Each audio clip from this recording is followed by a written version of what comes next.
In today's episode, we're going to talk about how to ask great questions. What does a great question look like? It entails making sure that you can extract the maximum amount of information from the individual that you're seeking to learn from. That may be in class, in your case. It may be a dinner conversation where you're trying to learn something about your date or a friend, or it could be a podcast guest that you want to make sure you're maximizing their time and getting the most amount of information that you can from the conversation. So how do you do that?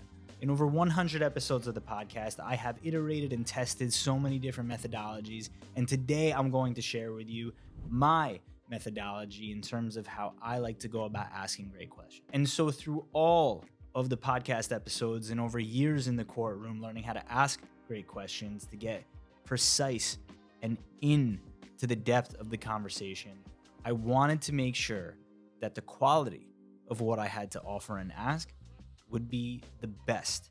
And so how do you do that? Well, first off, you start with what makes you curious. What is it that you want to learn more about and why? And if you have that roadmap in front of you, you can guide your conversation more methodically.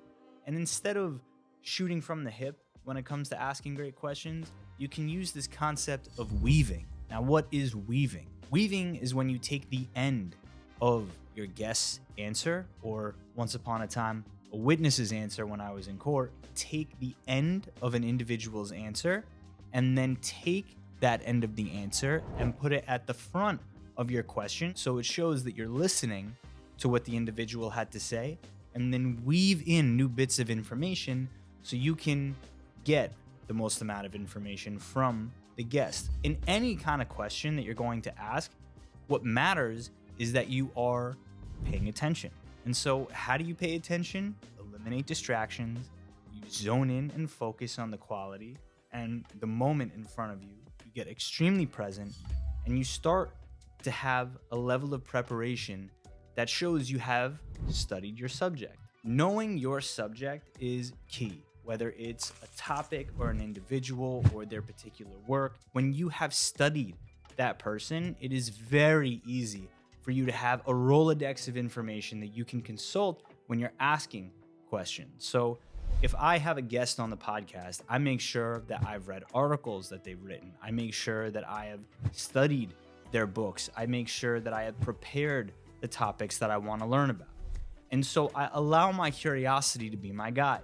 And it's very easy when you're an extremely curious person. And if you don't have a natural level of curiosity, I would challenge you to say that you do. You just haven't found the topics that you're curious about yet.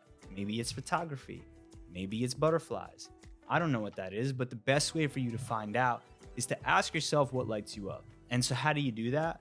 Well, in previous videos, we've talked about how to outline 25 different topics that you're interested in. Now, 25 will get you to think. 25 different things that you have to list out and number is going to challenge your mind to get into the depths of what really matters to you. And from there, you can outline purpose, you can outline curiosity, but what's key is that you follow that thread and you untangle that thread so you could learn more about you. And then in turn, you can learn more about the guest. So asking great questions at its core is about curiosity. And the better the question, the better the answer. So when you distinguish the quality of your questions, you can then add value to your audience because you're asking something meaningful. If you stay at a very surface level instead of getting into the nitty-gritty, then you're leaving content, you're leaving opportunity on the table. And if you're not taking the time to study your subject, you're being lazy. And if you're being lazy, then you're compromising the quality of the interview. You're compromising the quality of the experience for the audience. And that is not fair to them. It's not fair to the guests that you work so hard to book.